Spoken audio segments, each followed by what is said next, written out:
Hello, Lisa, and hello to everyone joining us here today. Welcome to Tennis Takeaways. I'm Lisa Stone, creator of Parenting Aces, a former tennis parent myself, and we're thrilled to be here with you and my co host.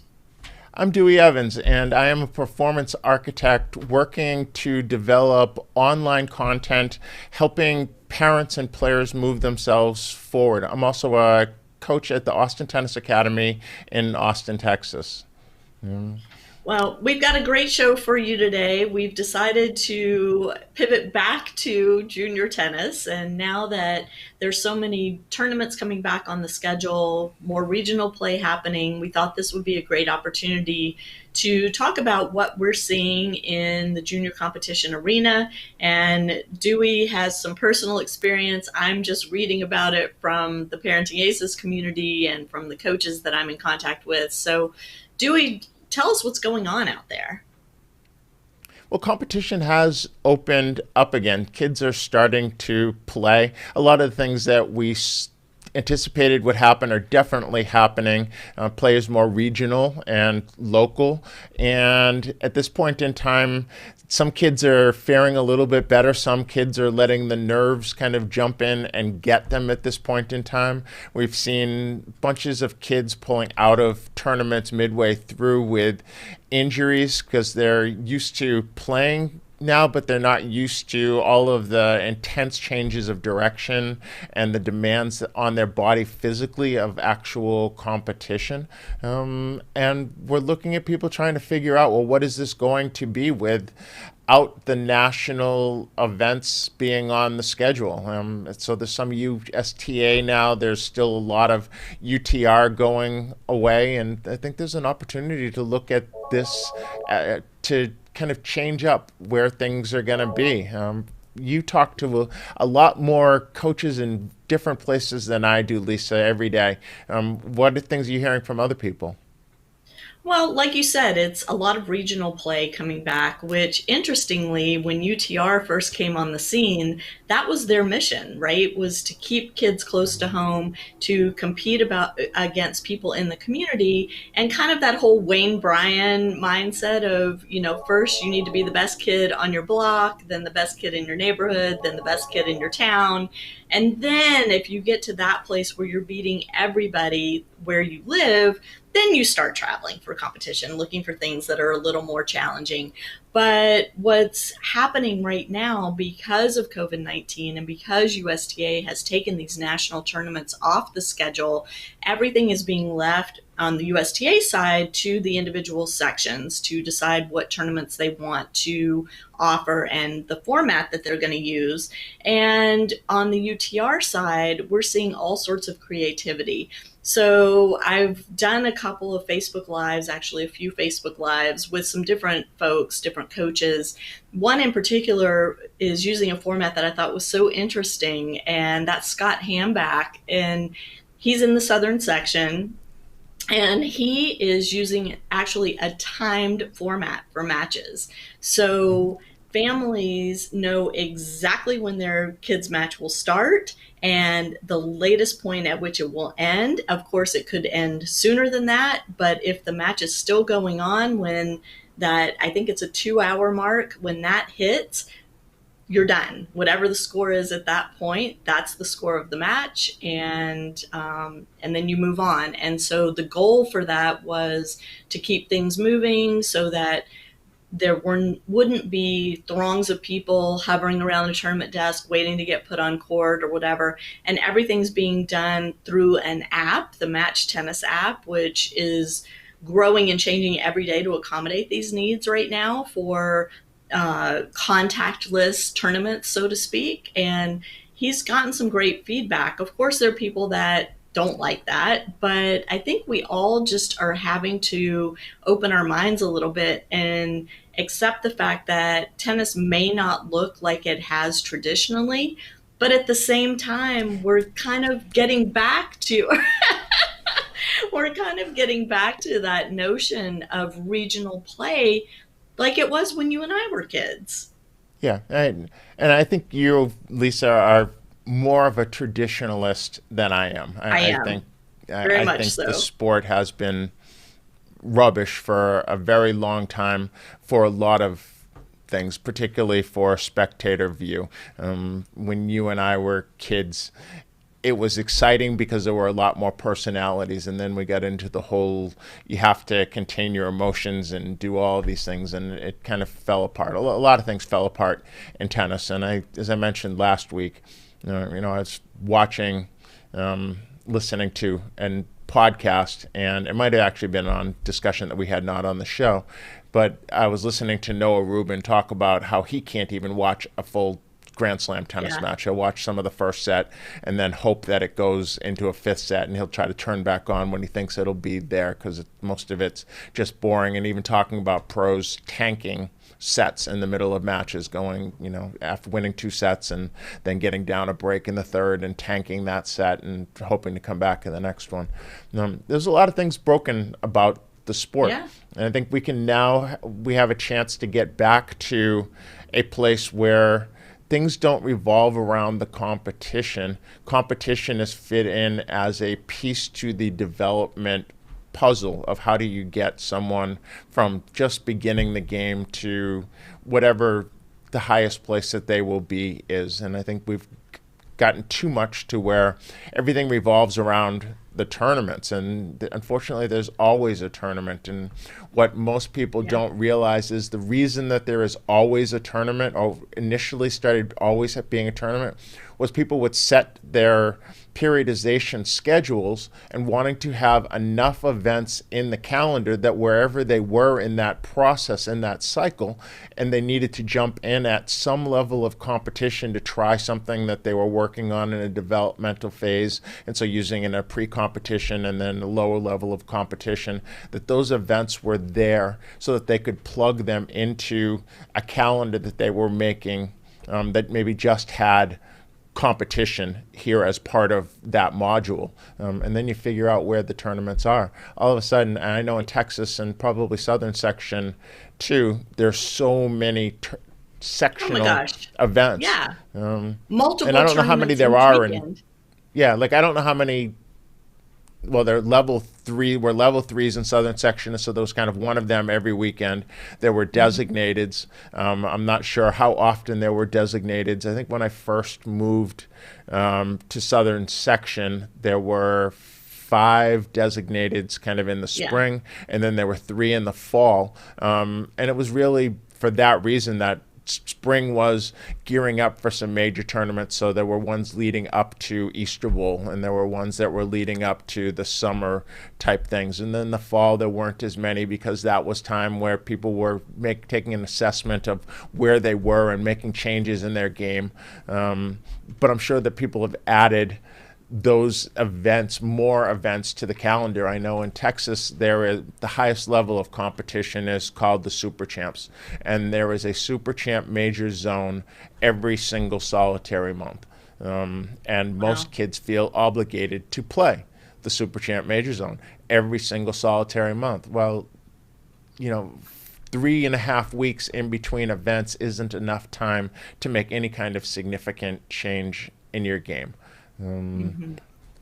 Well, I So think it's interesting that you're pointing out that the reason so many tournaments were there were to accommodate the periodization schedules of a variety of players, not so that a player could play every single weekend in a tournament. And somehow, with the points per round ranking system and now with UTR, we've gotten into this mindset that, if our kid misses a big event, that they're going to be behind their peers, when this was not the reason that the system was set up. And I think, part of this is a re-education of the junior coaches and how they guide the families in terms of tournament play, and making sure there really is a periodization schedule with a calendar saying, in this week we're doing this, and this week we're doing this, and you have maybe 6 weeks of training, and then boom, you plug in a tournament, and then you come back and you may have 6 more weeks of training, or maybe you play a couple tournaments back to back because you had a bad weekend, and you want to go right back out, get back on the horse, so to speak, and try again. And then once the coaches are re-educated, then they re-educate the parents, and we can all kind of get on the same page about how tournaments need to be used in the whole junior development process. Yeah, and I think it's not totally dissimilar to how the pros look at it. If you when you look at the lead up to the U.S. Open, um, players are playing different amounts. So if I think that I'm going to be, I'm going to be 70 in the world and I might win a round or a couple rounds at the U.S. Open, I'm playing more of the summer events because some of those bigger summer events, the Torontos and things of the world, those are big events. Like that might be one where I could make a splash. And so I'm Mm-hmm. leading up, playing a couple of really smaller ones to lead up to there, where you'll see the people who are going to be the top seeds at the Open not played those ones. And so they're playing like a Toronto as their lead up to the U.S. Open. And what happens every once in a while, and juniors could take great lesson from this, is somebody gets hot really early in the summer. And now all of a sudden they're having so much more success than they ever planned, and they're playing deep into the draw week after week after week. And by the time the Open comes, they are kaput. They're done. Yeah. Nothing left in the tank, running on empty. And you'll hear the top players say, when they play a bad match that early in the summer, I don't really care. All I'm Yeah. working some stuff out. I played well enough. I'm just getting in some match play because it does feel a little bit different in the competition of a tournament than it does playing a practice match against Right. somebody. And then that's where you kind of got to know, well, where does this fit in? Is this a tournament that I'm playing because I've now taken and shut everything down, made a huge change, done it in my lessons, I've done it in practice matches, and now I'm playing a lower level tournament to see how does it feel with that extra pressure of competition on it, and then know where's the highest level that you're going to probably play, and always having this scale of performance versus outcome. And then as you get closer to the biggest tournaments you're going to play, if I'm in the finals of a Grand Slam, I couldn't give a hoot about performance. All I care about is winning. I can play the absolute Right. worst match performance wise, but if I win that, I'm happy as a pig in poop. And so understanding what that is, but if I'm also playing, the first round, I'm working some stuff out. I'm doing the things, and I'm going to use some names. There was a big tennis family from Jackson, Georgia, called by the name of the Burdettes, and the Burdettes had multiple kids go through, and most of the girls all played at Stanford, and they did Yep. fairly well. Andy started them out by playing at West Point, and I remember very specifically Lindsay talking about working on some things in the first round of a designated that she knew she was going to need against the people she considered her big rivals come the semifinals and finals. And that's all those first round matches were for her, was a chance Mm-hmm. to try some things on, knowing kind of what's coming and what do I need to be able to do.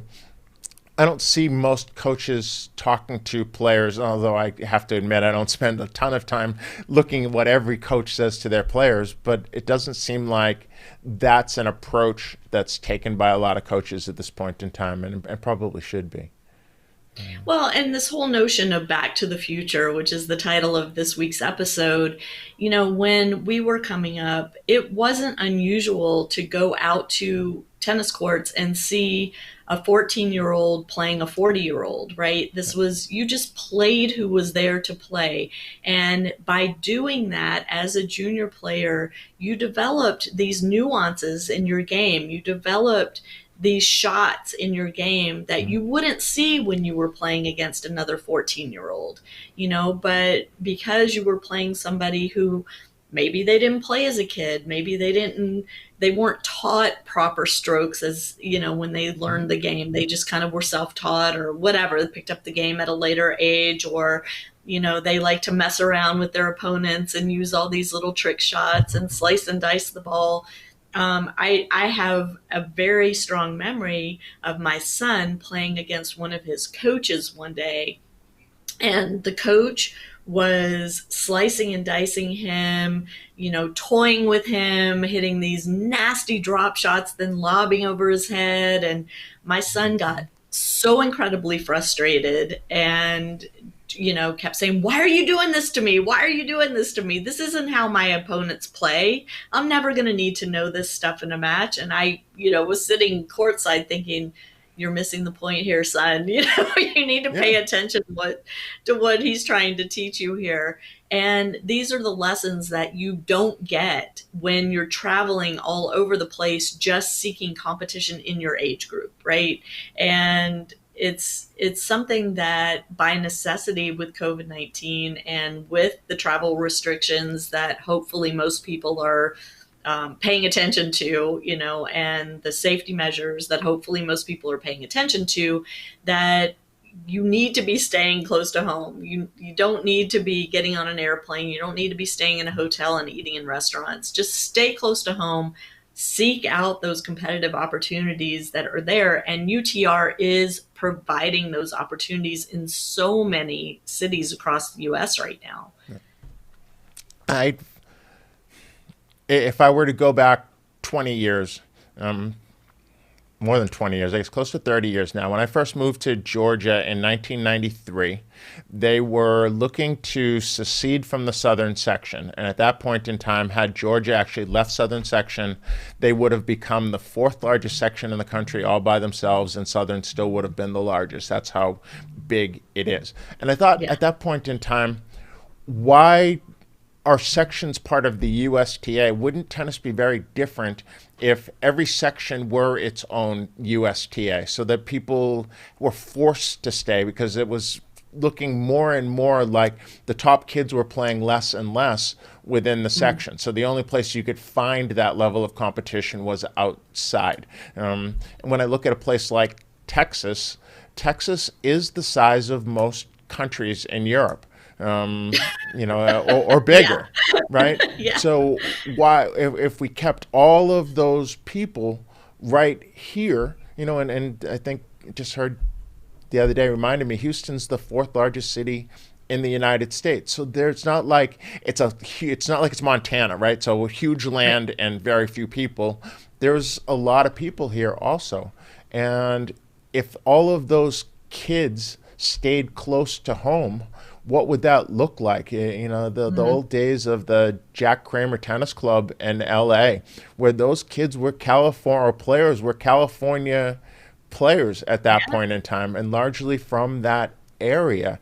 Yeah. If you look at the book Outliers, well, what are the things that make a magic kind of place happen? There are certain things which all come together, and a lot of those things could happen if people just stayed closer to home. Those Right. magic spots where you were just lucky to be born into a certain place where there was an Austin Tennis Academy or Universal Tennis Academy right down the street. So therefore, you got to ride your bike there on a regular basis, and it became the magic place for you.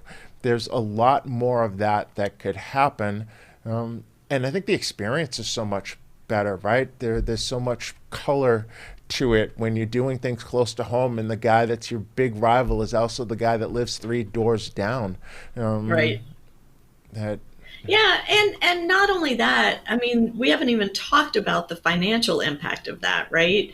If you're not spending 800, 1200, whatever it is per weekend to go travel to some tournament in another part of the country or another part of the world, think of how much stress that would relieve off the family. Not only the money, but also the time necessary, because if you're traveling, you have to tack on an extra day before and an extra day after. And so that's time away from work. It's time away from the rest of your family. It's time away from home and doing the other things that you want to be doing.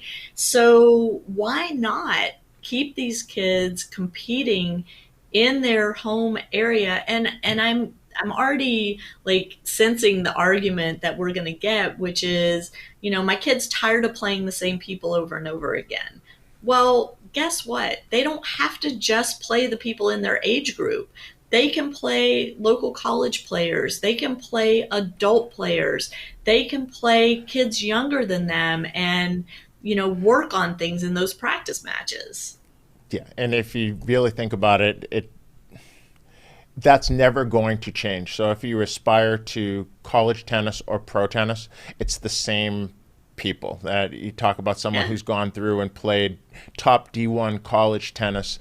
Those are the same people that they were competing against in nationals and juniors. Some of those people become Right. teammates, and that's who they're practicing with. You get to the pro tour, there's only, a half dozen to a dozen new job openings, so to speak, on the pro tour every year. The other people are just firmly entrenched, and every once in a while, a couple people retire or their skills wane, and it lets in a few more. But the reality is, year after year after year, you're playing against the same people. There is no not knowing each other's games and things like that. It is get Yeah. used to it. It's just the nature Get of the sport.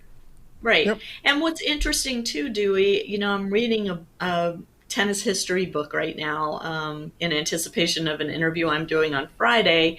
And when the Pro Tour first started in this country, there were small groups of competitors who played each other every single day, the same match, day after day after day. And they took the tour from city to city, and the same two Yep. people competed against one another in every city across the country. Yeah. And Barnstorming. Yep. yeah. And, they had their roll up court that they took with them, their canvas court that, they took and then they laid it out. And, they had these huge audiences. And I get that things are different now. And, we're never going to get back to that model because, just because I'm in San Clemente and you're in Austin doesn't mean I can't see a match playing in Austin, right? I can Right. watch it on TV or watch it online. Back then, they didn't have that. So the match in Austin was only for people that lived there to watch. And then the match in San Clemente would only be for the people in San Clemente to watch. So I get that we're never going to get back to that. But as I was reading about it, I just kept thinking about that complaint that we hear from parents all the time that, my kid's sick of playing the same kids over and over again. Well, that's our sport. As you said, there are a handful of players at each level, and that's who you play against. And I think it should be that way. I think that if you're bored playing them, then try out something different. So if you can beat Yeah. them playing one style, can you beat them playing another style if you're an aggressive baseline? Or what happens if you serve volley?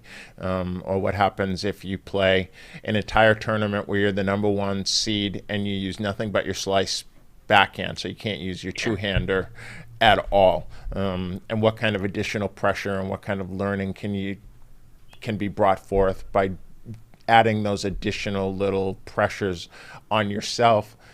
I think you can do that when the tournaments don't matter as much. So when you're playing closer to home, it's not the pinnacle. There are developmental tournaments, developmental competition, but you still feel that pressure of, unfortunately, it's an artificial pressure of results are listed online, and so therefore if I lose to somebody, the people in my academy, my friends, when I show up at the next tournament, they're all going to be talking about how did you lose to da da da, that's such a bad loss. Yeah.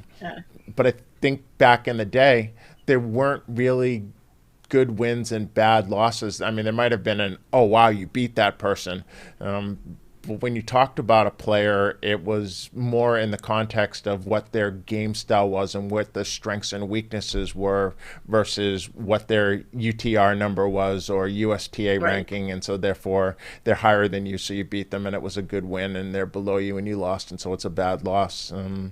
That wasn't until I don't even know when online rankings first became published, but when I moved to Georgia in '93, you didn't see them until the end of the year. I remember when preliminary rankings came Yeah. out, and then everybody had to go through their player record and make sure everything was right, and if they wanted to dispute something, so it didn't exist. And the seeding in tournaments really was, okay, you had to send it in to the section at that point in time, or the district, and then they would send you back what the seeds were, but nobody knew Right. exactly. And there might have been some Until you disputed. showed up. Yeah, Yeah. until you showed up. Yeah. And we need to move back to those places. That's my thought. I have a lot of thoughts on it, and I know we've run past our allotted amount of time. Um, Yeah. this is an ongoing discussion, and how we get back to getting the most value out of time when resources are becoming more limited. There are a lot of people who just aren't earning what they used to. I heard a discussion about the NFL, and what's going on right now, and somebody said, there are no team owners and no players who will undoubtedly make the amount of money in 2020 that they anticipated as 2019 was leaving. So everybody's going to take a hit. Um, Right. Yeah. that's It's just just true. it's just the just our reality right now. So we're going to have to adapt, and through adaptation, oftentimes we grow in ways that we never anticipated. So let's hope that's true for tennis. We have a real opportunity right now, and I encourage the coaches and the parents out there to rethink how you approach tournament play with your child, with your player, and rethink what the goal is when a kid signs up to play in a tournament. Take another look at this whole notion of periodization. Take another look at the whole notion of seeking out competition that's outside your age group, that maybe can teach you something and help you along that developmental pathway. And if you have comments or you have questions, or you think we're full of it, or you are going to cheer us on, we'd love to hear from you. And you can always reach me, Lisa, at parentingaces.com. And Dewey is deweyevans at gmail.com. We are here for you. We're all over social media, so seek us out. This show is for you. It's not for us, though we enjoy each other's company and enjoy having these conversations. But we want to present material that you find helpful. So let us hear from you. Another great week, Lisa. Hope that your week coming up is spectacular, as I hope it is for everyone who's watching. And thank you for being with us today. We'll see you same time next week.